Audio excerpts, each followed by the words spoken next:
Hello दोस्तों, कैसे हैं आप सभी का स्वागत है हमारे YouTube चैनल RAS प्रेजेंट्स के ऊपर। आज का टॉपिक बहुत ही ज्यादा इंटरेस्टेड होने वाला है। आज डिस्कस करेंगे अपन इजराइल ईरान के रिलेशन के बारे में और आपको बताएंगे यहाँ पर ईरान की न्यूक्लियर डील क्या है। बेसिकली अगर ईरान को न्यूक्लियर डील मिल जाती है तो यहाँ पर इजराइल के लिए ईरान बहुत ही बड़ा थ्रेट किस तरीके से, बहुत ही बड़ी प्रॉब्लम किस तरीके से बन सकता है, तो इसी के बारे में अपन इस वीडियो के अंदर चर्चा करेंगे। तो चलिए स्टार्ट करते हैं। आगे बढ़ने से पहले आपसे एक क्वेश्चन पूछना चाहूंगा। क्वेश्चन ये है कि कौन सी कंट्री है जिसने वर्ल्ड के अंदर सबसे पहले एटॉमिक बॉम्ब डेवलप किया था। आपके ऑप्शन है, option number first USA, second Pakistan, third China and fourth Russia. आपको इसका आंसर देना है कमेंट बॉक्स के अंदर। मैं आपको इसका आंसर दूंगा वीडियो के अंत में। आपसे एक रिक्वेस्ट और करना चाहूंगा कि आपने अभी तक मेरे चैनल को सब्सक्राइब नहीं किया है, मेरे चैनल को सब्सक्राइब करें, बेल नोटिफिकेशन आइकन को भी दबा दें ऐसे ही एजुकेशनल वीडियोस के लिए। जैसा कि आप सभी को पता है, ईरान और इजराइल के रिलेशन बहुत ही ज्यादा खराब है। इन दोनों कंट्रियों के बीच के अंदर जीरो ट्रेड होता है, कोई भी ट्रेड नहीं होता है। इनफैक्ट ईरान यहाँ पर इजराइल को एक कंट्री मानता भी नहीं है। जैसा कि यहाँ पर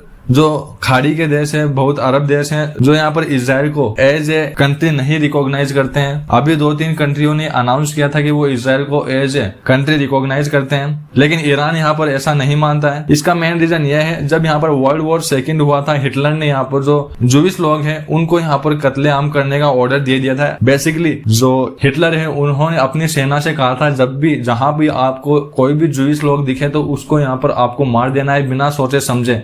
तो इस तरीके से यहाँ पर जो जूइश लोग हैं इन वर्ल्ड वॉर सेकंड पे उनका बहुत ही ज्यादा जेनोसाइड हुआ, उनकी हत्याएं की गई। तब यहाँ पर जो जूइश लोग हैं उन लोगों ने डिसाइड किया कि हम लोग एक जगह पर जाकर इकट्ठा होते हैं। यूरोप के कंट्रीज के अंदर बेसिकली ऐसा हो रहा था। तो यहाँ पर जूइश लोग थे उस समय के, उन लोगों ने मतलब वहां से भागकर वो यहाँ पर जो खाड़ी के देश है पैलेस्तीन, वहां पर आकर रहने लगे। ऑल अराउंड द वर्ल्ड जितने भी जूइश थे वो वहां पर ही आकर रहने लगे। लगभग 8-10 साल तक वो वहीं पर रहे और यहाँ पर टाइम पर उन लोगों ने क्या किया कि वहां की जो जमीन है उनको अपने अंडर रहने लगे और वहां पर अपना अधिकार स्थापित किया। मतलब कि पैलेस्टीन की जमीन को ऑक्यूपाई किया। और उसके बाद में एट द एंड 14 मई 1948 को यहाँ पर जो जूइश लोग हैं उन्होंने अपनी ही कंट्री अनाउंस कर दी इजराइल के नाम से, जो कि यहाँ पर बेसिकली हमेशा से थी नहीं। वर्ल्ड वॉर सेकंड के बाद में जो जूइश लोग यहाँ पर आए थे भागकर, उन लोगों ने यहाँ पर रहे और यहाँ की जमीनों को अपने अंडर में लिया, कब्जा किया, आप एक तरीके से कह सकते हैं। और उसके बाद में अपनी ही कंट्री यहाँ पर अनाउंस कर दी इन पैलेस्तीन। तो इस वजह से यहाँ पर बहुत से देश थे उनको कंट्री नहीं मानते हैं और उसी का यहाँ पर मेन रीजन है कि ईरान भी उसको कंट्री नहीं मानता है। और यहाँ पर ईरान और इजराइल के रिलेशन बहुत ही ज्यादा खराब रहते हैं। डे बाय डे इन दोनों कंट्रीज के अंदर आपको अटैक देखने को मिलेंगे। रिसेंट भी आपने देखा होगा, ईरान के बहुत ही बड़े साइंटिस्ट थे मोहसिन फखरीजादे, उनकी भी अचानक डेथ हो गई थी इन कार एक्सीडेंट। तो यहाँ पर ईरान ने इजराइल को इस चीज के लिए जिम्मेदार समझाया। उन्होंने यहाँ पर सीधा कहा कि इजराइल की गवर्नमेंट है इस डेथ के पीछे है। और आपको बता दें, ईरान यहाँ पर ऑन रिकॉर्ड कह चुका है इजराइल को, अगर इजराइल कोई गलती करता है, ईरान के लिए कोई प्रॉब्लम क्रिएट करता है, तो यहाँ पर ईरान इस चीज को नजरअंदाज नहीं करेगा। ईरान सीधा इजराइल के ऊपर अटैक कर देगा, वॉर कर देगा। तो यहाँ पर समय समय पर ईरान की तरफ से इजराइल को यह धमकियां मिलती रहती है। अभी बात करते हैं कि ईरान की न्यूक्लियर डील है क्या। जैसा कि आप सभी को पता है, इलेक्ट्रिसिटी प्रोडक्शन करने के लिए यहाँ पर जो न्यूक्लियर प्रोग्राम होते हैं वो चलाया जाता है। न्यूक्लियर रिएक्शन होता है, उसी के बाद में यहाँ पर जो इलेक्ट्रिसिटी है उसका प्रोडक्शन होता है। तो यही डील है। लेकिन आपको बता दें, इसका नुकसान एक ये भी है, इस एक्टिविटी होती है उसके अंदर यूरेनियम काम में लिया जाता है। इलेक्ट्रिसिटी प्रोडक्शन के लिए यहाँ पर 20-30% यूरेनियम की प्योरिटी चाहिए होती है। लेकिन इसी यूरेनियम से आप एटॉमिक बॉम्ब भी बना सकते हैं, जब इस यूरेनियम की जो प्योरिटी है वो 93.5% तक अपन ऑब्टेन कर लेते हैं। तो यहाँ पर इस चीज की जो अलाउंस है किसी भी कंट्री को ऐसे ही नहीं मिलती है। अमेरिका और जो यूरोपियन यूनियन की कंट्रीज हैं उनकी जो परमिशन होती है उसके बाद में ही इस डील की यहाँ पर परमिशन मिलती है कि आप हाँ न्यूक्लियर पावर प्लांट लगा सकते हो अपनी कंट्री के अंदर और उसके बाद में इलेक्ट्रिसिटी प्रोडक्शन कर सकते हो। तो यहाँ पर ट्रम्प की सरकार आने से पहले ओबामा गवर्नमेंट थी, उन लोगों ने डील को स्टार्ट किया था। बेसिकली इस डील का नाम था the joint comprehensive plan of action. इसको JCPA के नाम से भी जाना जाता है। तो यहाँ पर इस डील के अकॉर्डिंग यहाँ पर यह कहा गया था ईरान को कि आप बस जो यूरेनियम की जो प्योरिटी है वो 20 से 30% तक ही रखोगे, इससे ज्यादा नहीं करोगे। इसके रिस्पॉन्स के अंदर ईरान ने बोला था ठीक है हम ऐसा ही करेंगे, बिल्कुल हम लोगों को सिर्फ इलेक्ट्रिसिटी प्रोडक्शन के लिए ये डील चाहिए, हम कोई भी न्यूक्लियर वेपन बनाने की मंशा नहीं रखते हैं। तो यहाँ पर ये डील चल ही रही थी। लेकिन यहाँ पर अमेरिका में इलेक्शन होते हैं और उसके बाद में जो ट्रम्प है वो यहाँ पर नेक्स्ट प्रेसिडेंट बनते हैं और ट्रम्प अपनी गवर्नमेंट में आते ही इस डील को रोक देते हैं। वो कहते हैं कि यहाँ पर ईरान को इस डील के लिए हम अलाउ करते हैं तो यहाँ पर ईरान जो है वो प्रोडक्शन स्टार्ट कर सकता है एटॉमिक बम का, जो यूरेनियम की जो प्योरिटी है वो 93.5% तक ले जा सकता है। तो हम इस चीज को सुनिश्चित नहीं करेंगे।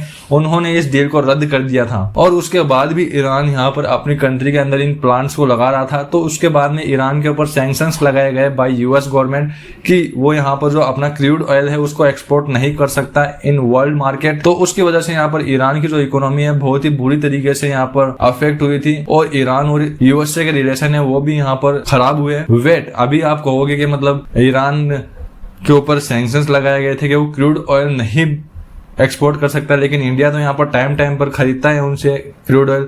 तो इसका मेन रीजन ये है कि यहाँ पर जितना वो पहले एक्सपोर्ट कर रहा था इन यूरोपियन कंट्रीज वो यहाँ पर बंद हो गया है बिल्कुल पूरी तरीके से। यहाँ पर एशियन कंट्रीज को वो कर रहा है अभी भी आफ्टर सैंक्शंस, लेकिन उस क्वांटिटी में नहीं कर रहा है जितना वो पहले किया करता था। लेकिन अभी जैसे ही जो बाइडेन की सरकार आई उन्होंने यहाँ पर फिर से अनाउंसमेंट की कि हम लोग जो ईरान की जो रुकी हुई न्यूक्लियर डील है उसको स्टार्ट करेंगे, इसके ऊपर बात करेंगे। लेकिन अभी तक यहाँ पर इसके अंदर कोई बातचीत नहीं हुई है। जैसा कि आप सभी को पता है यहाँ पर जो बाइडेन ने कुछ दिन पहले ही यहाँ पर जो खाड़ी के देश है उनके दौरे के ऊपर गए थे, इजराइल भी गए थे, सऊदी अरब भी गए थे। तब यहाँ पर इजराइल के अंदर गए थे तो इजराइल के जो करंट के प्रेसिडेंट है यार लैपिड, उनसे उनकी बात हुई थी और यहाँ पर उन्होंने बेसिकली जो बाइडेन को यही कहा कि आप ईरान को ये डील मत देना। अगर आप ईरान को ये डील दे देते हो तो यहाँ पर वर्ल्ड के लिए बहुत ही बड़ी प्रॉब्लम क्रिएट हो सकती है, स्पेशली इजराइल के लिए, क्योंकि यहाँ पर आए दिन ईरान इजराइल को धमकियां देता है कि हम लोग आपको नहीं छोड़ेंगे। ऐसी ऐसी धमकियां ऑन रिकॉर्ड दी है। अभी ईरान क्या चाहता है कि उनके ऊपर जो क्रूड ऑयल का सैंक्शंस लगाया गया था वो सैंक्शंस हटा दिया जाए